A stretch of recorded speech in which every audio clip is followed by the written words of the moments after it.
The income of a is 60% less than that of b and expenditure of A is equal to the 60% of B's expenditure. If A's income is equal to the 70% of B's expenditure. देखो इस type के question में क्या रहता है समझना।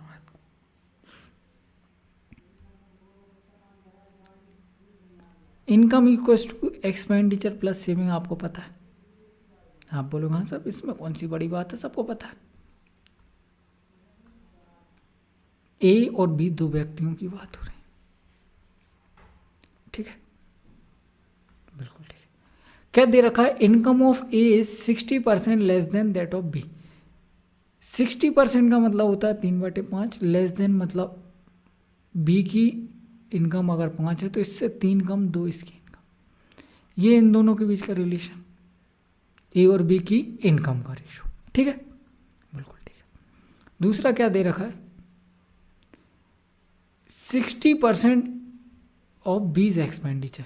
60% वही 3/5, B के एक्सपेंडिचर का 60% है, मतलब ये 5 है तो ये 3। ये भी इन दोनों में एक रिलेशन।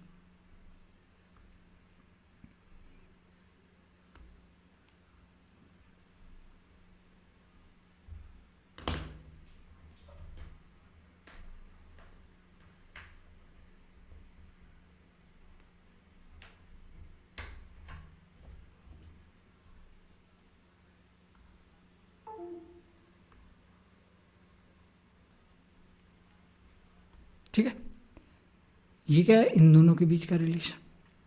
आपसे क्या पूछा है, saving of a and b, saving का रेशो पूछा है। आप बोलोगे सर देखो बड़ी सिंपल सी चीज़ है, इनकम प्लस एक्सपेंडिचर बराबर सेविंग होता है। अगर मैं इसको इधर ले जाऊं तो इनकम माइनस एक्सपेंडिचर अगर आप कर दें तो इक्वल टू सेविंग आ जाएगा। Income minus expenditure equal to saving आ जाएगा। सही है, बिल्कुल सही है।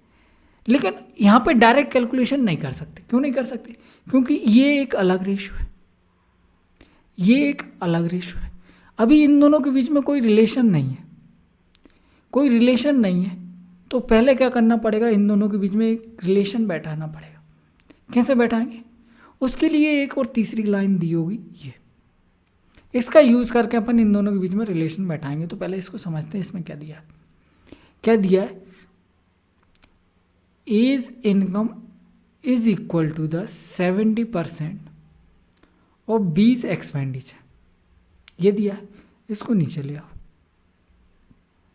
तो आपको दिख गया ए की इनकम और बी की एक्सपेंडिचर का रेशो, ए की इनकम और बी के एक्सपेंडिचर का रेशो। इन दोनों के बीच में रिलेशन दिया है। ए की इनकम यहाँ पे कितनी है, 7 है, बी का एक्सपेंडिचर यहाँ पे कितना है, 10 है। ये इसको 7 बनाना है, इसको 10 बनाना है। तो कैसे बना है, बड़ा सिंपल सा तरीका है। पहले क्या करो आप, ए की इनकम यहाँ पे कितनी है, 2, तो इस पूरे रेशो में कर दो 2 से मल्टीप्लाई, ठीक है। और यहाँ पे कितना है, 5 है, बी 5 का मल्टीपल तो दिख ही रहा है, बी 5 का मल्टीपल तो है ही, 5 से मल्टीप्लाई करने की ज़रूरत नहीं है। अगर ये 5 का मल्टीपल ना होता, बी 5 का मल्टीपल ना होता तो अपन क्या करते, इसमें 5 से भी मल्टीप्लाई करते थे। इससे क्या होगा, इससे होगा आपके नया रेशो मिल जाएगा 7 दूनी 14 और 10 दूनी 20। अब आप इसको इजीली 14 बना सकते हो। कैसे, 7 से मल्टीप्लाई करके इसको 14 बनाना है, और इसको 20 बना सकते हो इजीली 4 से मल्टीप्लाई करके। पहले क्या करना है आपको, पहले ये ध्यान रखना कि इस रेशो को इन दोनों का मल्टीपल बनाना है। जैसे इसमें 7, 2 का मल्टीप्लाई कर लो, 2 का मल्टीपल बन गया। अगर यहाँ पे 5 नहीं है तो 5 का मल्टीप्लाई कर लो, मतलब रेशो को बैलेंस करना है। तो नया रेशो निकल के क्या आ जाएगा, ए और बी। अब अपन डायरेक्ट लिख सकते हैं, क्या हो जाएगा, 7 दूनी 14, 3 चौको 12,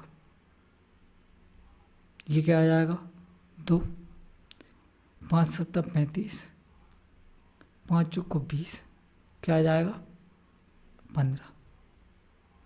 ये आपका आंसर, ठीक है।